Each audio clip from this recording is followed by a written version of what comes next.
Bismillahirrahmanirrahim. Alhamdulillahirabbil alamin. Allahumma shalli wa sallim ala sayyidina Muhammad wa ala alihi wa sahbihi ajma'in. Walhamdulillahirabbil alamin. Allahumma 'allimna ma yanfa'una wanfa'na bima 'allamtana innaka antal alimul hakim. Walhamdulillahirabbil alamin.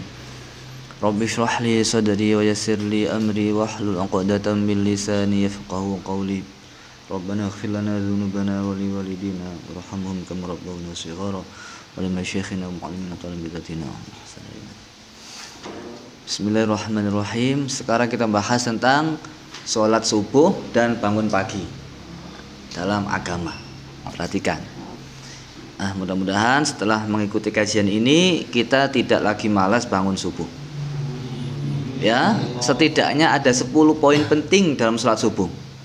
Setidaknya minimal. Yang pertama, orang yang sholat subuh, ya, ada banyak riwayat. Ada yang mengatakan sholat subuh berjamaah, ada yang mengatakan riwayat nggak pakai jamaah.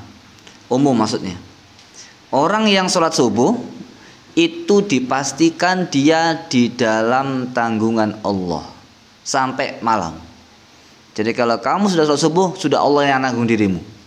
Ini hadis sahih Muslim. Ya, dari hadis Jundub bin Abdullah, anna Nabiyya sallallahu alaihi wasallam qala man shalla subha fahuwa fi zimmatillah. Kalau orang salat subuh maka dia dalam tanggungan Allah. Wa fi riwayat fi jamaah. Man shalla subha fi jamaah. Ini ada dua riwayat yang pernah Buya baca ya. Tapi ini yang kita baca sahih Muslim. Fala yatlubannakumullahu min zimmatihi bi syai'. Maka kamu enggak usah nuntut macam-macam ngerecoki apa yang Allah sudah ditanggung. Fa inna man yatlubuhu min zimmatihi bi syai' yudrikuhu thumma yakubbuhu ala wajhihi fi nari jahannam. Kesimpulannya begini, kamu jangan sampai berbuat zalim, berbuat enggak baik kepada orang yang berada dalam tanggungan Allah. Kamu enggak usah ngambil, enggak usah minta, enggak usah ikut campur dalam tanggungan Allah. Kalau kamu sampai macam-macam, maka kamu nanti sama Allah akan dicampakkan dalam neraka jahanam. Itu. Jadi kalau makanya orang sholat itu malati, lebih malati daripada orang biasa. Orang biasa malati, artinya bisa membuat kita, ya wajar kan, kalau kita berbuat jahat sama siapapun pasti akan kembali kepada diri kita. Auzubillah. Apalagi kepada orang soleh, tambah hebat lagi. Man adali waliyan faqad azantu bil harb. Menyakiti waliku sama dengan perang kepadaku. Loh gitu. Wali Allah itu mana ada yang sebuahnya kesiangan? Nggak ada, satupun di dunia nggak ada. Ya, harus diingat itu. Yang kedua, supaya agak banyak dapatnya sedikit waktunya. Ya, jadi kalau kalian kepingin ditanggung sama Allah, sholat subuh, apalagi jamaah. Wa fi riwayat afdhalul amal, ya, artinya afdhalul amal, banyak salah satu kebaikan amal kan banyak. Salah satunya apa? Sholatus subhi yaumal jum'ati fil jamaah. Itu afdhalnya, afdhal itu. Sholat subuh jamaah di hari Jumat. Itu istimewa sekali. Nah, kita alhamdulillah nggak hanya hari Jumat, tapi setiap hari sholat jamaah subuh. Yang kedua, orang kalau sholat subuh berjamaah, jaminannya dia tidak akan, bukan tidak masuk, tapi tidak akan masuk neraka. Hadis sahih Muslim dari sahabat Umarah bin Ruwaibah, qala sami'tu Rasulullah sallallahu alaihi wasallam yaqul lan yalijan nara ahadun shalla qabla tulu'i syamsi.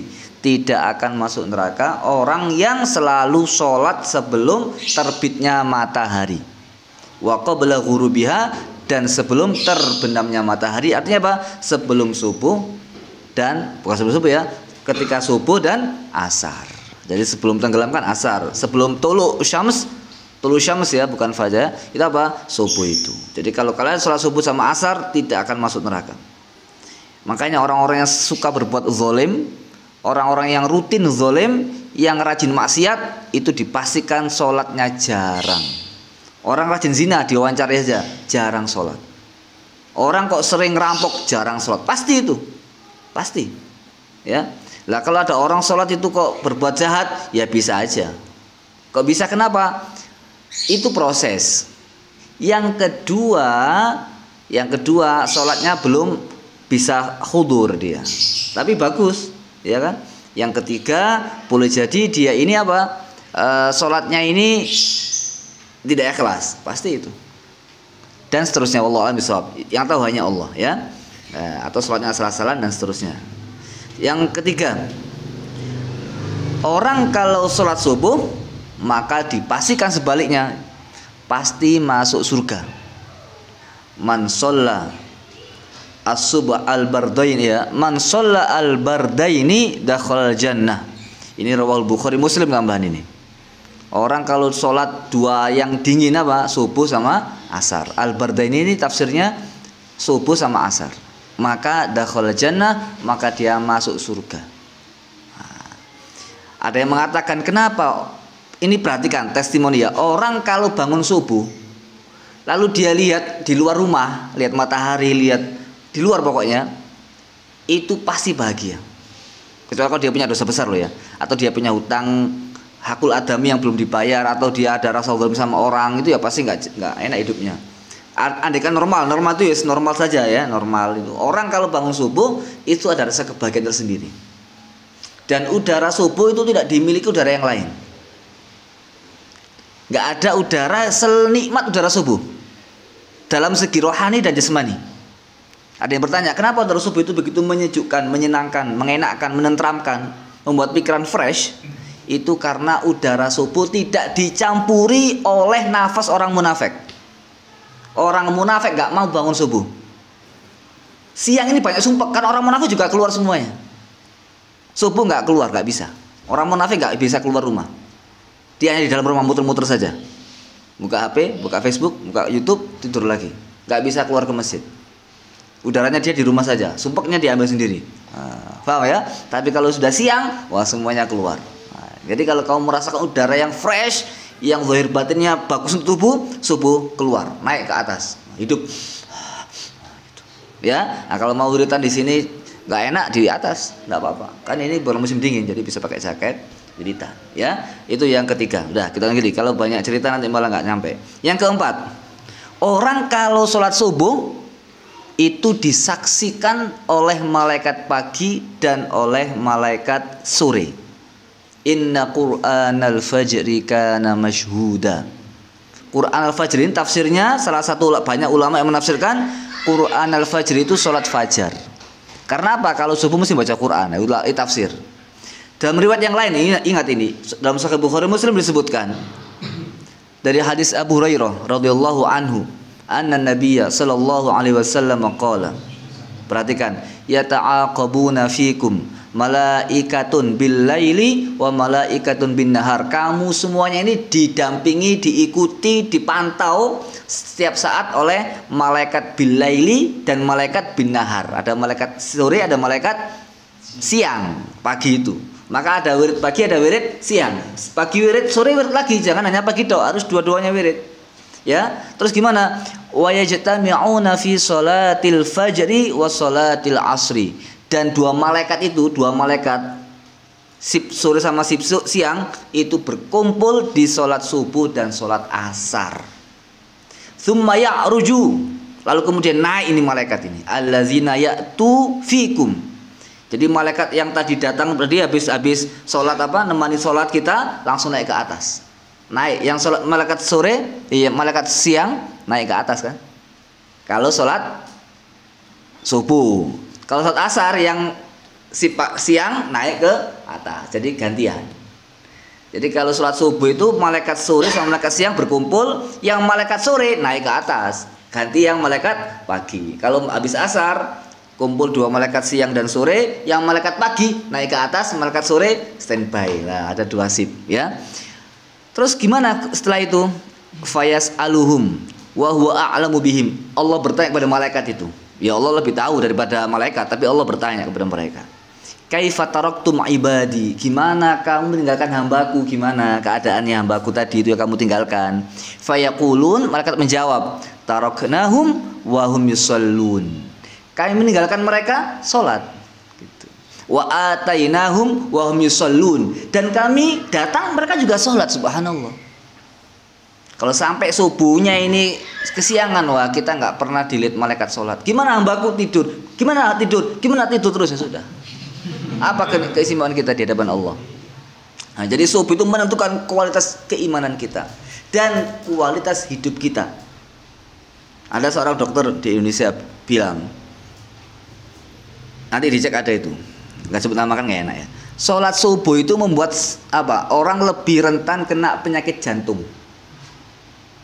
dan lebih rentan untuk bodoh dan lebih rentan untuk miskin. Ini yang ngomong dokter herbal, terkenal. Saya nggak ngomong nggak enak nanti kacau nanti. Ya itu cek aja nanti ada. Ini yang ngomong dokter.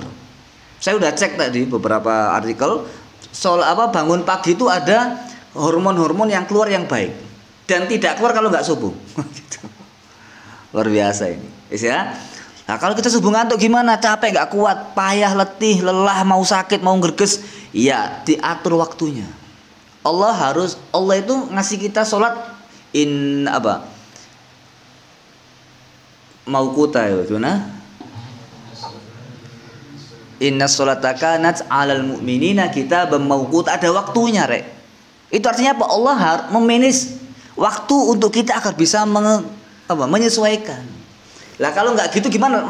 Mesisan. Langsung pagi, subuh, zuhur, asar, maghrib bisa selesai beres. Kan? Allah nggak mau gerakan kita. Allah mau kita menghargai waktu, ngatur waktu. Dan itu nggak ganggu kita. Kedokteran kalau kita terlalu lama di laptop itu bahaya bagi persendian. Bahaya bagi tulang rusuk, tulang punggung. Bahaya bagi leher, bagi mata. Bergerak. Habis zuhur lama 2 jam 3 jam sholat asar. Menarik ini, enak. Habis sholat asar istirahat, apa yang mau kerja, yang mau ngetik, yang mau olahraga, istirahat sholat maghrib. Maghrib iritan karena 1 jam, isya. Lu enak sekali sudah.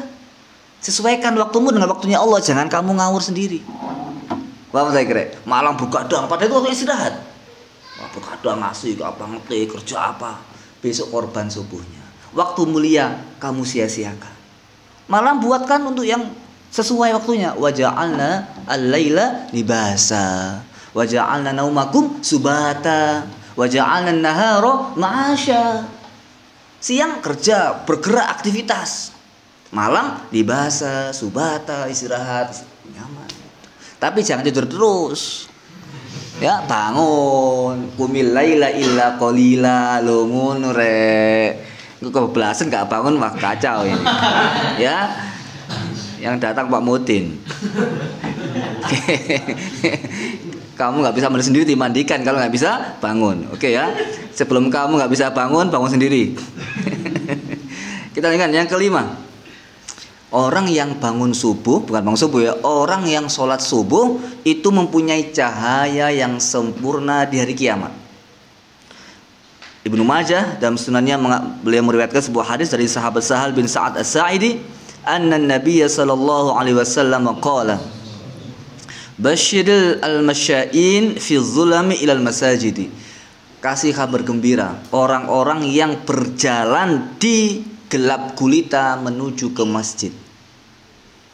Bin nuri tami yaumal qiyamah, dengan cahaya yang sempurna di hari kiamat.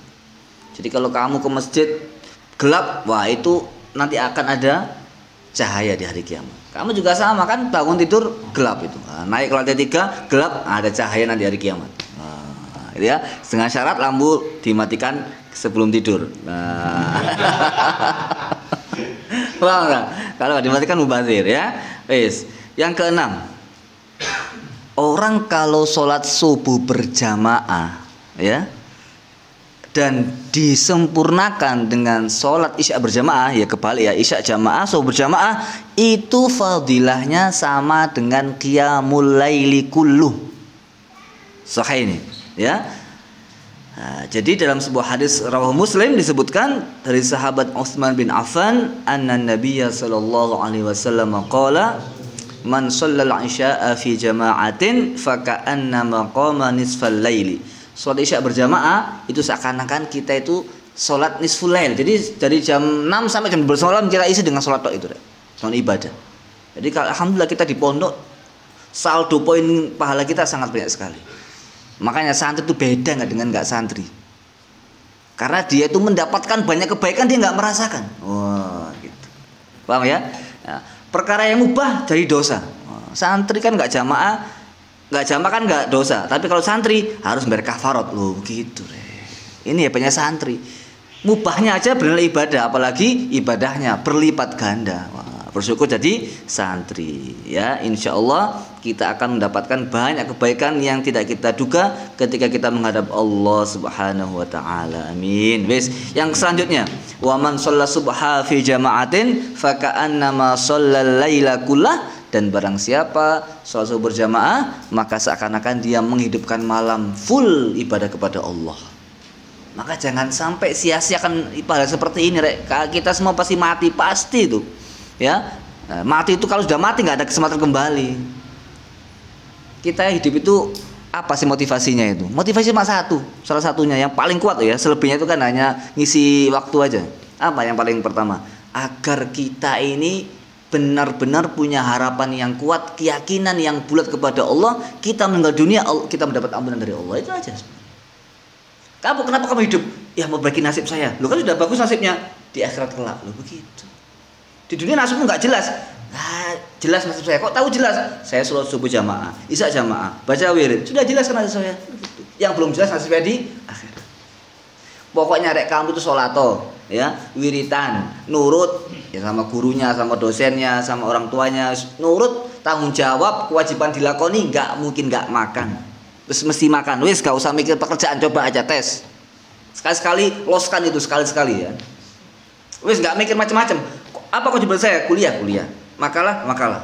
Ngaji. Wirid. Baca Quran. Sedekah. Wis selebihnya pasrah kepada Allah. Isi waktumu dengan kebaikan, Allah akan datangkan rezekimu. Sekali-sekali loskan gitu. Wis gak usah mikir gitu dulu. Yang penting kewajibanmu laksanakan. Apa kewajibanmu sekarang? Lihat kamu yang tahu. Dan gak usah cari-cari kewajiban yang gak penting gitu. Paham gak? Yang penting apa yang di depan mata, itu saja. Nanti Allah akan atur hidupmu. Jadi hidupmu itu nanti sejak muda sampai tua, itu isinya apa? Tanggung jawab, responsibility, kewajiban. Itu saja. Ini yang harus lakukan, bukan masalah uang ini. Saya rapat, kenapa gak hadir? Gak ada uangnya. Loh, gak masalah uang ini masalah tanggung jawab, responsibility, mas'uliyah ini. Kenapa kamu nggak hadir? Padahal ini kan nggak penting. Loh, ini kan kewajiban saya sebagai abdi negara, sebagai pegawai, sebagai karyawan, sebagai pedagang. Kan ini kan nggak ada orang beli, nggak ada orang punya uang sekarang misalkan. Ya kerja di pasar ibadah, saya pedagang, kan begitu. Nggak ada itu uang yang penting, cuma itu nomor sekian. Nah, latih diri mulai sekarang.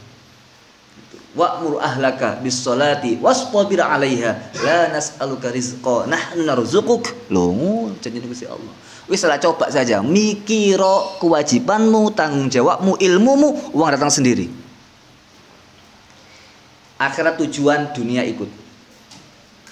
Itu sudah ittifaq alaih, muttafaqun alaih. Buktikan aja. Wis pokoknya kamu mondok sing nganggur baca Quran, nganggur belajar, nganggur aktivitas yang bermanfaat. Insya Allah hidupmu dari awal muda sampai tua diisi dengan penuh kebaikan. Paham ya? Jangan sampai si muda mikir kerja, ketika kerja kepingin belajar. Kenapa saya dulu mondok nggak mau mondok sekarang? Kan lucu itu. Berapa banyak orang sudah ketika jadi pekerja kepingin mondok, banyak yang gitu. Karena dulunya waktu mudanya menyia-nyiakannya. Dan menariknya ketika masih kuliah bingung cari pekerjaan. Akhirnya dia nggak hidup sekarang, juga nggak hidup pada masa depan. Mengambang hidupnya. Wis kewajiban apa sekarang lakoni. Nah, gitu ya. Ada lowongan sesuai skill, daftar. Tidak ada masalah, biasa aja itu. Tapi nggak usah dipikir aja. Ada masalah kepada Allah, ya Allah. Nah, gitu aja sudah. Wis ya. Kita lanjut lagi. Yang ketujuh, orang itu kalau sholat jamaah, ini nggak harus jamaah ya. Orang itu kalau sholat subuh, dia ini termasuk orang yang bebas dari munafik. Athqalus sholati 'alal munafiqi sholatul isya'i wal fajri. Salat yang paling berat bagi orang munafik itu isya dan subuh. Ingat, di pondok enteng, semuanya sholat. Di rumah rek besok rek, isya itu berat. Kenapa kok berat? Karena kondisi nggak memungkinkan, waktunya masih panjang. Nanti capek ketiduran. Nanti capek ketiduran lagi. Terus begitu. Itu orang munafik, hati-hati. Oke, kita baca hadisnya. Ya, ini Bukhari Muslim ini, Rek. Tapi kalau ceramah-ceramah kan ayatul munafiqi salasatun. Ya, karena ya hafalnya itu waktunya terbatas kan. Nah, sekarang kita baca ini. Inna asqala, ini dari Abu Hurairah, inna asqala salatin 'alal munafiqina salatul isya'i wa salatul fajri. Walau ya'lamuna ma fihi ma la'atauhuma walau habwan. Andaikan orang-orang munafik tahu keistimewaan Isya dan subuh, tentu mereka akan mendatangi sholat subuh dan Isya meskipun harus merangkak. Bayangkan. Orang itu kemarin ada berita ya, rela mati gara-gara antri minyak goreng. Masa kamu nggak rela mati untuk sholat subuh, Rek? Paham lagi? Rela mati sholat subuh. Kenapa? Dia ngerges sakit, karena kami sholat subuh berjamaah loh, gitu. Hebat ini. Tapi kan nggak ada kan, ngantuk didik wis gak gelem sholat. Ya, oke. Ya korbankan dirimu, Rek. Sekali-sekali untuk kebaikan, sekali-sekali jangan berulang kali lah. Ya, mati nggak apa-apa sekalian. Tapi kan nggak ada orang sholat subuh mati, nggak ada. Ya kan? Nah, kita lanjutkan. Walaqad hamamtu an amura bis salati. Saya kepingin nyuruh orang salat. Fatuqamu, lalu didirikan salat. Summa amuru rajulan, lalu kemudian saya nyuruh orang laki-laki fayusalli binas, dia menjadi imam. Summa intalaqa ma'i birijalin ma'ahum hazmun min hatabin. Lalu banyak orang bersama dengan saya, mereka membawa kayu bakar ila qaumin, kepada orang-orang la yashaduna sholata, yang tidak ikut salat. Fa ahriqu alaihim buyutahum binar, aku bakar rumah mereka dengan api. Ini sudah biar terangkan beberapa hari yang bulan yang lalu. Ini kenapa Rasul kepingin bakar, tapi kan nggak dibakar, masih kepingin gitu kan. Kenapa kepingin? Saking pentingnya sholat berjamaah. Oke ya, kita lanjutkan lagi. Ini panjang ulama menafsirkannya. Kita lanjutkan lagi. Ibnu Mas'ud mengatakan, kami ini kalau kepingin suudzon gitu ya. Jadi kalau ada orang kok nggak sholat subuh berjamaah, ya, kok nggak sholat subuh berjamaah, kami itu semuanya buruk sangka, jangan-jangan orang munafik ini, gitu.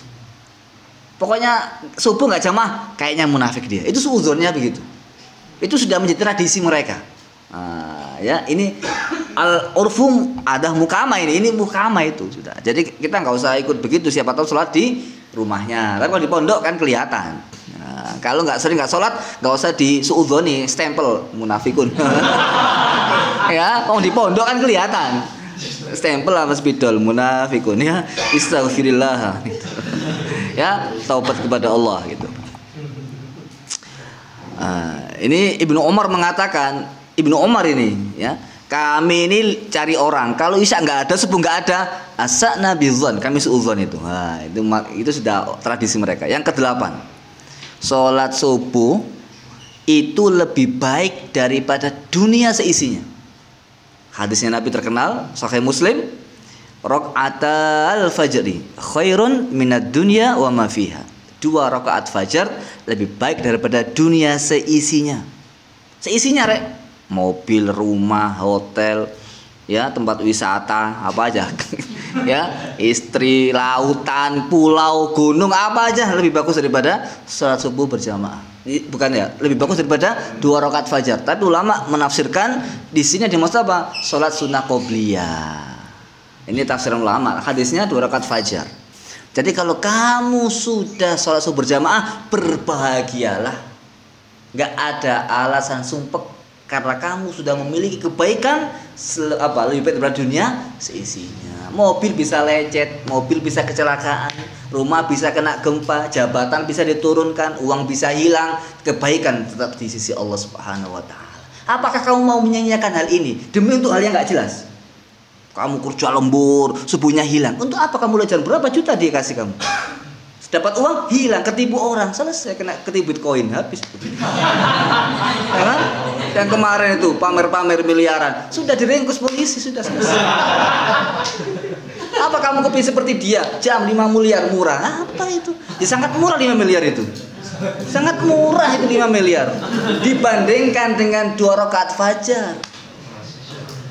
Ya kan, istana mega, aduh murah istana itu, nggak ada nilainya apa-apa dibandingkan dengan rakaat fajar saya. Gitu. Apalagi subuhnya baca Quran, subuhnya baca wirid, baca khairat, salawat, nunggu sholatnya. Ya kan, antrinya pahalanya double-double. Ya kan? Subhanallah re. Bisa, jangan iri dengan itu semuanya. Itu semuanya itu apa? Malun hail ya, harta yang sirna itu. Kita perlu harta betul. Kita perlu dunia iya pasti. Kita perlu rumah iya, mobil iya. Tapi kebaikan dibandingkan nggak ada nilainya. Semua itu nggak apa sirna ya, bisa rusak. Oke, kita lanjutkan lagi sekarang.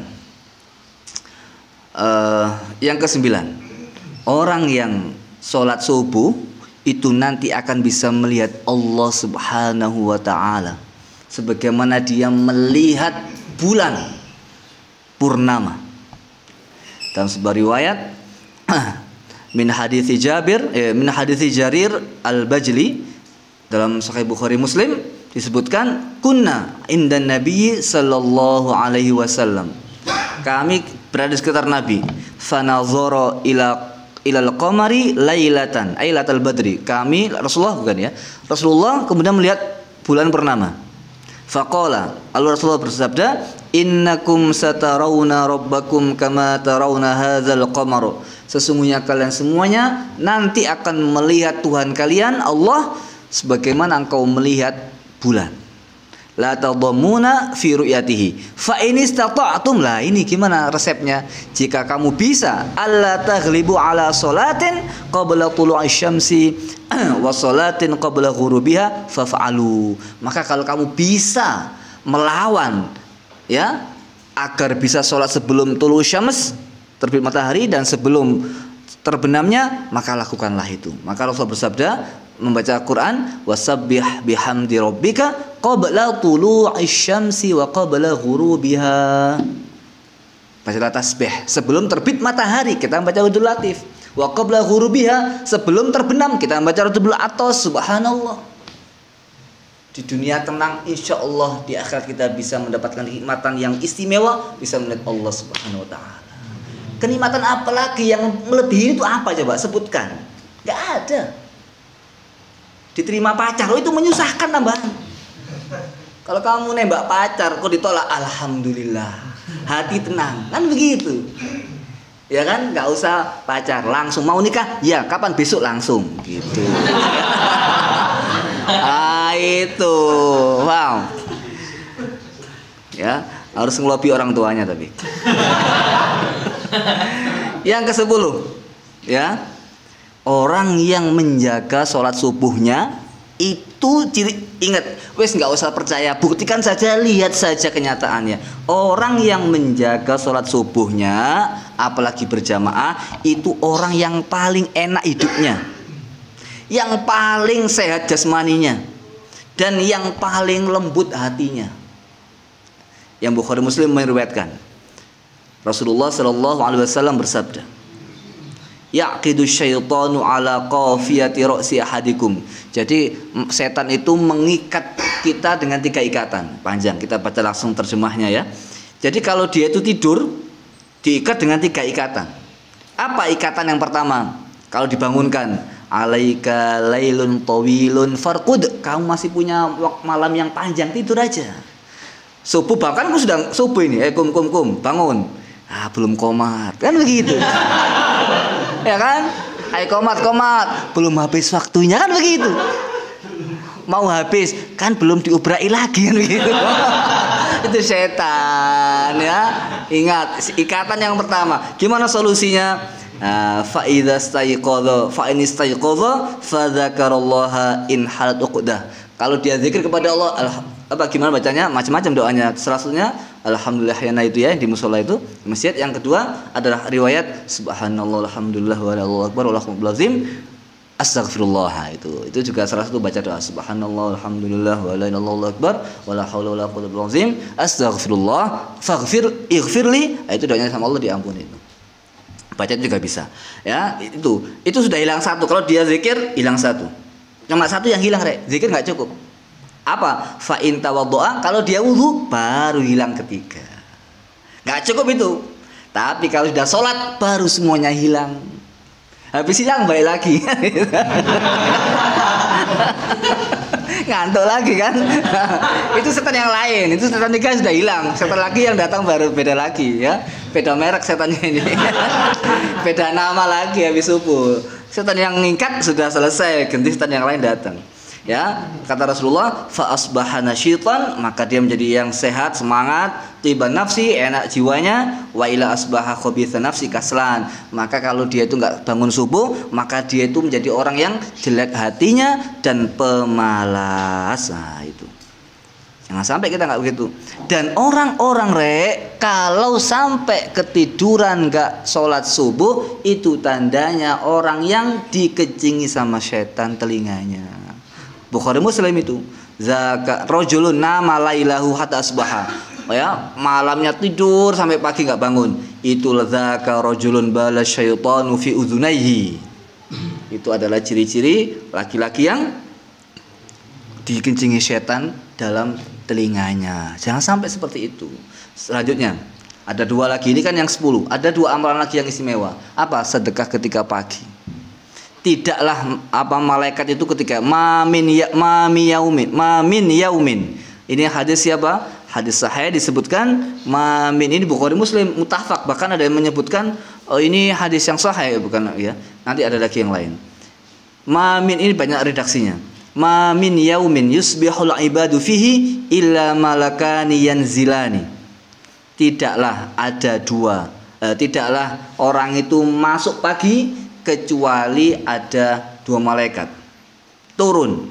Nah, turun dua malaikat, ada banyak malaikat. Ini ada malaikat yang beda lagi, artinya ada banyak malaikat tugasnya beda-beda. Ini ada dua malaikat khusus yang doanya apa? Khusus apa? Fayaqulu ahaduma, mereka mengucapkan Allahumma a'ti munfiqan khalafa. Ya Allah, kasihlah orang yang memberi infak itu ganti. Wa a'ti mumsikan talafan. Satu malaikat ngomong tadi, satu malaikat ngomong, ya Allah berikan kehancuran orang yang tidak mau bersedekah. Jadi kalau kamu sedekah pagi, setiap hari sudah standby yang malaikat mendoakan. Dan kalau nggak mau sedekah, hancurkan hartanya, hinakan dia. Paham maksudnya? Nah, talafan itu kehancuran. Ya bisa hancur hartanya atau dan seterusnya. Wa'ati mumsikan talafan. Jadi jangan sampai kita ini tidak sedekah ketika pagi. Selanjutnya Ibnu Qayyim mengatakan begini dalam kitab Zadul Ma'ad. Jangan tidur habis subuh. Naumu subhati ay asobah yamna'u rizqa. Tidur subuh itu menghalangi rizki. Li'anna zalika waqtun tatlubu fihi al-khaliqatu arzaqaha. Karena di pagi hari itu para makhluk itu mencari, meminta rizkinya. Wahwa waktu qismatil arzak, itu adalah waktu pembagian rezeki subuh itu pagi. Maka awal yaumi syababuhu wa akhirul yaumi syaykhukhatuhu. Kalau paginya ngantuk sampai siang ngantukan terus. Paginya semangat sampai siang semangat terus. Paginya zikir sampai siang sore malam zikir terus. Maka waktu subuh menentukan sampai kepada malamnya. Makanya dalam sebuah hadis, ya abdi irka li arba'a raka'atin fin nahar akfika akhirahu. Wahai hambaku, rukulah kepadaku 4 rakaat ketika siang, aku jamin hidupmu sampai sore, sampai malam. Salat. Yang kedua, ada sebuah hadis, insyaallah ini yang biar baca ya. Ibnu Hajar al-Asqalani menyebutkan hadis ini diriwayatkan lebih dari sekitar 20 sahabat. Boleh jadi mutawatir. Apa? Rasulullah berdoa gini, Allahumma barik li ummati fi bukuriha. Ya Allah, berkailah umatku di pagi harinya. Wa fi riwayah burika li ummati fi bukuriha. Riwayat yang lain, diberkahi bagi umatku pada waktu paginya. Jadi kalau kamu keberkahan hidup pagi, manfaatkan yang baik, jangan dibuat kemulan. Jangan dibuat nonton hal yang nggak penting. Jangan dipakai aktivitas yang tidak berharga. Maksimalkan untuk hal yang bermanfaat, yang bisa menunjang hidupmu di dunia, menjamin keselamatanmu di akhirat kelak. Habis pagi waktu duha selesai, wes mau tidur, mau jogging, mau badminton, tenis, sepak bola, futsal, lakoni kabeh. Ya, insyaallah dalam qadar zikir kepada Allah. Ngono rek. Pagi adalah waktu yang menentukan sampai malam hari hidupmu. Paham ini ya? Nah, cerita ya Hamid populer sekali. Ada sering sekali saya sampaikan. Ini penting. Ada santri, Yai saya ini nggak punya kerjaan Yai, nggak punya uang pastinya. Kata Yai Hamid, sudah sholat subuh jamaah. Sholat subuh jamaah. Yai saya nggak punya kerjaan kok sholat subuh. Wis sholat subuh jamaah. Kalau sampai kamu hidupmu miskin, hina saya. Oh gitu ya Hamid. Orang itu kalau subuhnya jamaah, insya Allah hidupnya itu berkah. Hidupnya itu bahagia. Namanya di dunia bisa cobaan, dunia pasti ada hal yang nggak mengenakan, ya pasti. Tapi bisa kita lalui. Nggak ada ceritanya orang bunuh diri itu rajin jamaah subuh, nggak ada. Apalagi baca Quran, tambah nggak ada lagi. Wes ya, jangan sia-siakan waktu subuh. Waktu subuh menentukan kualitas kesehatan imanmu dan kesehatan jasmanimu, pikiranmu, dan menjamin kebahagiaan serta kesuksesanmu. Tidak ada orang sukses lalu dia itu menyia-nyiakan waktu subuhnya, nggak ada. Nggak ada. Orang yang banyak manfaatnya, orang yang selalu bermanfaat untuk orang, nggak ada. Semuanya waktu subuh yang baik.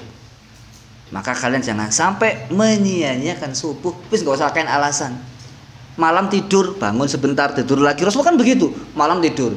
Sebelum subuh tidur sebentar, sampai sholat subuhnya itu apa? Sampai sholat sunnahnya itu sambil tidur. Sholat sunnahnya tidur Rasulullah, subuh. Ya tentu mungkin nggak setiap hari ya. Gitu. Jadi Rasulullah itu kalau sholat qobliyah subuh itu sambil tidur. Karena kecapean malamnya sholat. Sholat tidur lagi, sholat lagi. Tetap jangan sampai kegiatan kita ini menghalangi waktu subuh. Saya pernah baca sebuah artikel lama, udah lama sekali bahasa Arab. Dia ini orang yang nggak bisa ngatur waktu dia ini. Lalu dia itu punya keputusan yang menentukan. Jadi dalam bahasa dia itu ada waktu yang harus menjadi penentu dari waktu kita. Itu madarul waqt bahasa Arabnya. Madarul waqt ini waktu penentu daripada waktu kita yang lain. Dan dia menentukan waktu subuh. Jadi dia ini punya komitmen, kalau saya nggak sholat subuh, nggak bangun subuh, saya akan berkafar dengan sedekah. Itu komitmen dia. Akhirnya dia itu merasa hidupnya tertib, teratur. Karena apa? Karena kalau malam nggak penting, dia harus tidur. Karena subuhnya harus bangun. Tapi kalau dia nggak ngatur waktu, malamnya mundur, subuhnya mundur, ya hanya mundur juga, nggak jelas ini. Tapi kalau sudah tertib hidupnya, enak teratur. Malam tidur. Kalau nggak tidur mesti bayar kodoan. Ingat. Tidur itu menuntut hutang dan harus dibayar. Kamu sekarang kerja banyak, tidurnya kurang, ya masih kuat. Vitamin, kopi, ya, madu, jahe, SMC, kandung sari beli semuanya. Supaya nggak ngantuk, supaya kuat kan? Wah, aktivitas kabeh, badminton, habis futsal ngaji Quran, habis ngaji Quran sholat 200 rakaat misalkan ya. Wis lakoni kabeh. Kamu ngantuk tahan kopi misalkan. Iya, dapat seminggu kamu harus tidur lama di rumah sakit opname. Pasti itu. Tidur kok gak apa-apain kecapean. Iya pasti itu. Kalau kamu malam nggak tidur, pagi harus tidur. Nggak tidur sakit itu. Kalau sakit minta kodokan lebih lama lagi. Ada bunganya itu. Jadi hutang itu ada bunganya juga, nggak harus uang. Tidur juga minta bunga itu. Kalau sakit bunganya banyak itu, berapa kali? 3 hari nonstop tidur tok saja. Nggak ngapa-ngapain, diatur waktunya. Nggak penting tinggal, nggak penting tinggal. Olahraga seminggu 2 kali sekali. Yang penting ada misalkan. Ya kan? Baca buku adik atur waktunya. Ngafal Quran kapan? Baca Quran kapan? Sholat sunnah kapan? Khidmah kapan? Kuliah kapan, buat makalah kapan, nulis buku kapan. Subhanallah, hidupmu itu full kebaikan, teratur, tertib, nyaman, bahagia, sukses, sejahtera, mati masuk surga tanpa terasa. Amin Allahumma amin. Loh ngono rek. Iki jenenge santri MBSM. Saya kira demikian. Ingat, kamu harus punya madarul waqt. Waktu yang menentukan porosnya waktu. Subuh harus bangun, nggak boleh tidur. Kalau tidur ambil kafarat. Oh gitu re. Itu namanya orang-orang hebat itu begitu. Semua orang hebat kalau dia melanggar aturan dirinya, dia harus bayar kafarat. Semua orang begitu. Syaikhul Jilani sama. Dalam manaqib kita baca di suci itu. Beliau ketika itu wudu. Jubahnya kena kotoran burung. Jubahnya kena kotoran burung. Sampai tuding gini mati itu. Burungnya Syaikhul Jilani. Mati itu. Tapi gara-gara ini beliau ini wali kan, nggak kaya-kaya. Aduh rek, kok membunuh burung saya ini rek. Jubahnya disedekahkan kepada orang. Loh ngene iki wali. Pak, nek kamu hebat, viral.